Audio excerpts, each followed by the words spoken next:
Hello दोस्त, आप लोग कैसे हैं। हमारे जितना भी फ्रेंड है सबको हार्दिक हार्दिक शुभकामनाएं हमारे इलेक्ट्रॉनिक संजय जी में।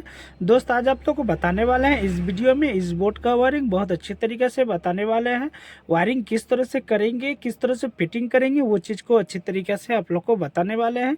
वीडियो में बने रहिएगा, स्किप नहीं कीजिएगा। स्किप कीजिएगा तो आप लोग को अच्छी तरीके से समझ में नहीं आएगा। दोस्त, इसमें रेगुलेटर भी लगा हुआ है, फैन का रेगुलेटर, जो कि आप पंखा का हवा जो होता है कम बेसी कर सकते हैं। इसको किस तरह से कनेक्शन करेंगे वो चीज़ को अच्छी तरीके से आप लोग को बताने वाले हैं, और फिटिंग भी किस तरह से करेंगे वो चीज़ को भी अच्छी तरीके से बताने वाले हैं।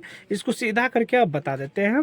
इस समझ लीजिए, जब आप कोई चीज़ का नाम नहीं जानते तो दुकान पे जाके बोलते हैं कि कम बेसी करने वाला दीजिए, तो इसका नाम रेगुलेटर होता है। दोस्त, बहुत कोई ऐसा ही होता है कि दुकान पे जब जाएगा सामान खरीदने के लिए तो नाम पता नहीं रहता है, तो इसका नाम होता है रेगुलेटर, जो कि कम बेसी करने का काम आता है। इसका नाम है फ्यूज, जो कि फ्यूज से लाइन काटा जाता है बोर्ड का। ठीक है, इसका नाम फ्यूज बोला कीजिएगा।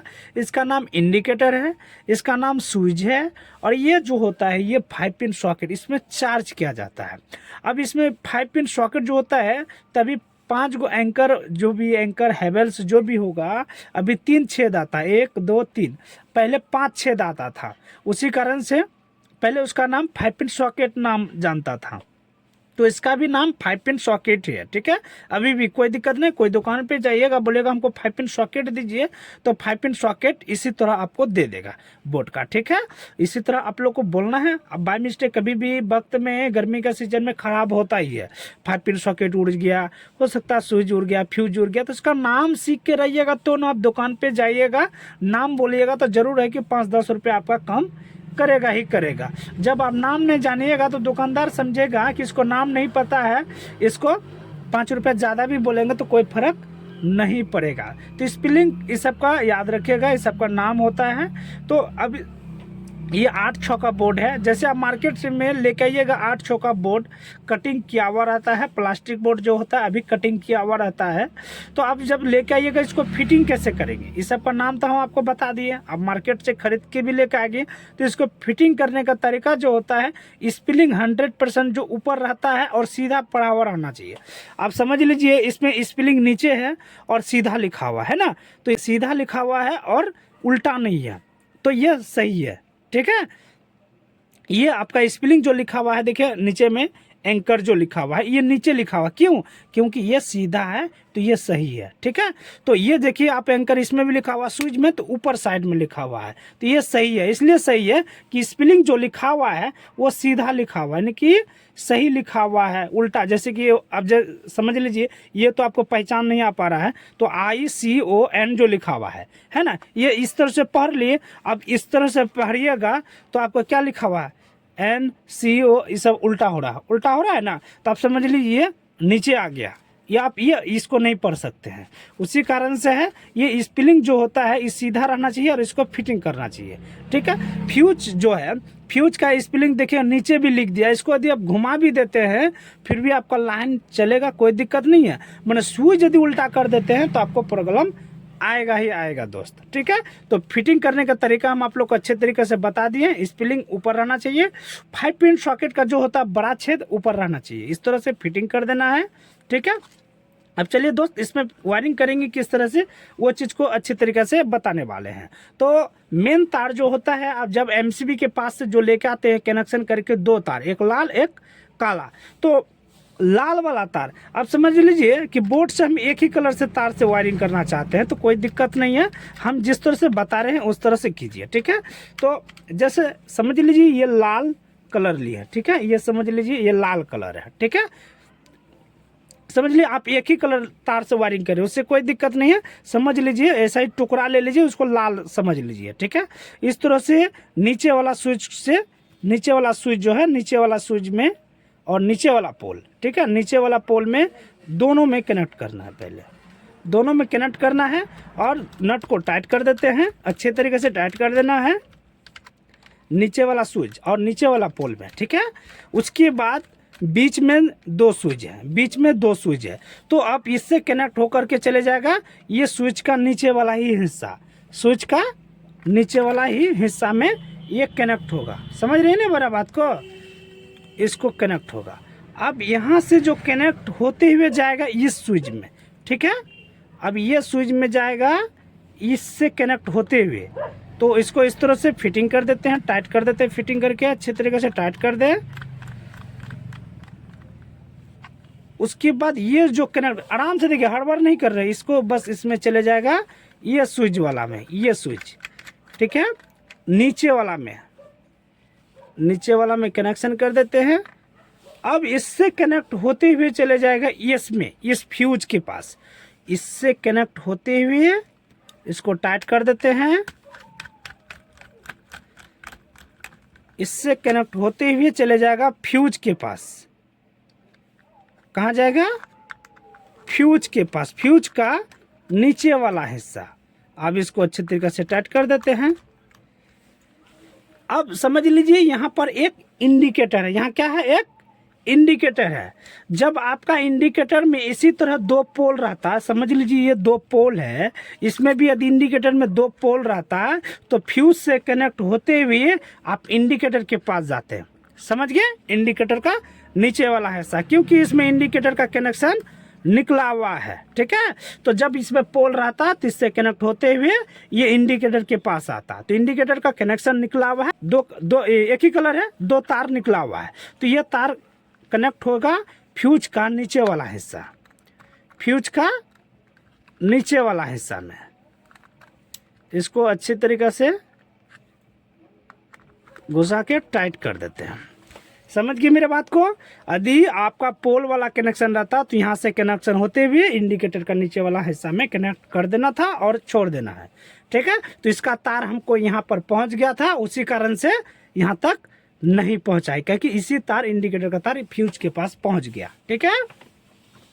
अब इसमें स्विच देगा इसको लाइन, ये बटन जो है, ये स्विच, बहुत कोई बटन बोलता है, तो ये स्विच जो है, स्विच देगा आप इस 5 पिन सॉकेट को लाइन। तो आप 5 पिन सॉकेट में देखिएगा, 5 पिन सॉकेट में देखिएगा L और N लिखा हुआ है, ठीक है। 5 पिन सॉकेट में देखिएगा, आप जब 5 पिन सॉकेट खरीद के लेकर आइएगा ना, तो इसमें N और L जरूर लिखा हुआ होगा। आप ध्यान से गौर करके देखिएगा, छोटा स्पेलिंग में L और N। तो L वाला में, L वाला जो कि L मतलब होता है लाल, ठीक है। तो लाल वाला कनेक्शन करना है स्विच से L वाला में। तो इसको पहले नट को ढीला कर देते हैं और अच्छी तरीके से इसको घुसा ले, इसको अच्छी तरीके से घुसा करके इसको टाइट कर देते हैं। और L वाला में आप समझ लीजिए, इसमें भी आप दे दीजिएगा तो कोई दिक्कत है नहीं दोस्त, तो सीधा काम करने से अच्छा रहता है। तो L वाला में आप दे सकते हैं, ठीक है। L वाला में आप यदि N वाला में भी दे दीजिएगा तो कोई दिक्कत नहीं है। इन्वर्टर का समय में थोड़ा सा दिक्कत होता है, लेकिन इन्वर्टर यदि आपका घर पे नहीं है दोस्त, तो आप इसमें लगा दीजिए ना, कोई दिक्कत नहीं। आँख बंद करके इसमें भी लगा सकते हैं, इसमें भी लगा सकते हैं, कोई दिक्कत नहीं। ये तार इसमें भी लगा दीजिएगा तो भी ठीक है, ये तार इसमें भी लगा दीजिएगा फिर भी कोई ठीक है, ठीक है। अब ये स्विच देगा आप इसको लाइन, ठीक है।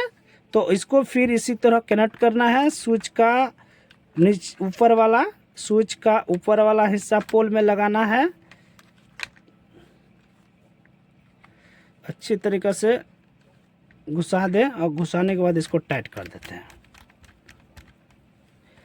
टाइट कर दिए, उसके बाद ये जो कनेक्ट होगा ये 5 पिन सॉकेट, इसमें L लिखा हुआ है, इसमें इधर L, समझ लीजिए ये L इधर आया, ये भी L इधर आएगा, समझ गया।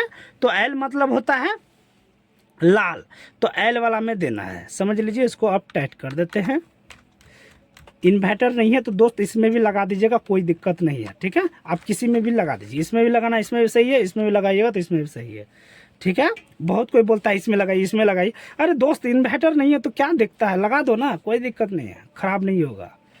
अब इसमें देना है N वाला में, N वाला जो कि N जो है, ठीक है। तो इसमें फिर इसको कनेक्ट करना है, नट को ढीला कर देते हैं, इसको टाइट कर देना है, इसको पकड़ के टाइट करें जो कि वो भागे नहीं। उसके बाद ये चले जाएगा इस 5 पिन सॉकेट के पास, ये 5 पिन सॉकेट, ठीक है। दूसरा वाला यानी कि फर्स्ट वाला से सेटिंग होते हुए इसमें आ गया, और इसमें कनेक्ट होते हुए चले जाएगा इंडिकेटर के पास। कहाँ चले जाएगा? इंडिकेटर के पास। इसको टाइट कर देते हैं, अब ये आ जाएगा इंडिकेटर का ऊपर वाला हिस्सा में, इंडिकेटर का ऊपर वाला हिस्सा में, समझ गए ना। ये मेरा वायरिंग हो गया है दोस्त, ठीक है। अब बचा है मेरा रेगुलेटर का कनेक्शन। रेगुलेटर जो होता है पंखा के लिए, ठीक है। अब इसका नट को ढीला कर देते हैं स्विच का ऊपर वाला हिस्सा में, और ये जो है तार आप हमको स्विच का ऊपर वाला हिस्सा में लगा लेना है और इसको टाइट कर देना है, इसको टाइट कर देना है, ठीक है। बचा मेरा एक तार बचा है ना। अब ये स्विच, ये जो स्विच का लाइन जो है इसको ऑन करेगा तो इसमें लाइन आएगा, समझ गए। और ये सप्लाई करेगा बाहर, समझ लीजिए। ये जो ऑन किए तब ना आया इसमें लाइन, उसी तरह इसको ऑन करेगा तो इसमें लाइन आएगा, ठीक है। तब इसके बाद पंखा में कनेक्शन करेंगे। अब देखिए इसमें पंखा का कनेक्शन, समझ लीजिए मेरे पास दो बल्ब है। बल्ब का भी तार कितना होता है, दो तार, और पंखा का भी तार कितना होता है, सीलिंग फैन का भी दो तार होता है। तो समझ लीजिए ये इधर एक पंखा समझ लीजिए, इधर एक बल्ब समझ लीजिए, ठीक है। तो पंखा वाला तार समझ लीजिए दो तार होता है। कितना तार होता है, दो तार। एक तार पकड़ना है लाल वाला तार। कौन सा तार पकड़ना है, लाल वाला तार, और इसको रेगुलेटर वाला तार जो निकला हुआ था उसमें कनेक्ट कर देना है, उसमें कनेक्ट कर देना है और इसको टेप मार देना है, इसको अच्छी तरीक़ा से टेप मार देना है। और मेरा दूसरा जो बल्ब है, ये पंखा का काम हो गया। अब ये मेरा बल्ब का कनेक्शन करना है, तो इसका भी एक तार पकड़ना है। कौन तार पकड़ना है, एक तार, एक तार पकड़ना है और स्विच का ऊपर वाला हिस्सा में लगा देना है। ये स्विच मेरा एक स्विच खाली है तो इसमें लगा देना है, ठीक है। आप समझ लीजिए पंखा यदि आपका रेगुलेटर नहीं रहता तो पंखा का तार किस में लगता, स्विच का ऊपर वाला हिस्सा में। जैसे आप बल्ब का कनेक्शन इस स्विच में किए ना, उसी तरह आप पंखा का तार कनेक्शन इसमें करते ना, क्योंकि ऑन करता पंखा चालू हो जाता। अब क्या करेगा, इसको ऑन करेगा तो इसमें लाइन आएगा और ये सप्लाई करेगा पंखा को, समझ गए। अब इसमें मेरा मेन तार आएगा, ठीक है। मेन तार का कनेक्शन कितना होता है, दो तार। मेन तार दो तार आता है, काला एक लाल। तो काला वाला तार जो होता है इंडिकेटर का ऊपर वाला हिस्सा में जाता है। कहाँ जाता है, इंडिकेटर का ऊपर वाला हिस्सा में। तो इंडिकेटर का मेरा तार निकला हुआ था, उसी कारण से इसमें जोड़ देना है, समझ गए। अब मेरा बल्ब का तार कितना बचा हुआ है, एक तार इधर एक तार इधर, तो एक बल्ब और एक पंखा का तार। इसको अच्छी तरीके से कटिंग कर देते हैं। ये जो तार है एक इधर एक इधर है ना, ये पंखा हो गया, ये बल्ब हो गया। तो दोनों का ब्लैक तार बचा था, क्योंकि लाल वाला तार हम लगा दिए थे। इसको एक जगह कर देना है, ठीक है। तो हमको दो कनेक्शन कर रहे हैं तो दो तार यहाँ पर आ गया। ये तार मेरा लग जाएगा, जो ब्लैक वाला तार, जो मेन तार जो लगा है इंडिकेटर का ऊपर वाला हिस्सा में, यहाँ आप जोड़ दीजिए। आप समझ लीजिए एक यदि पोल रहता इस जगह में एडजस्ट नहीं होता तो आप यहाँ भी दे सकते थे, यहाँ भी दे सकते थे, समझ गए। अब इसको अच्छे तरीके से टेप मार देते हैं।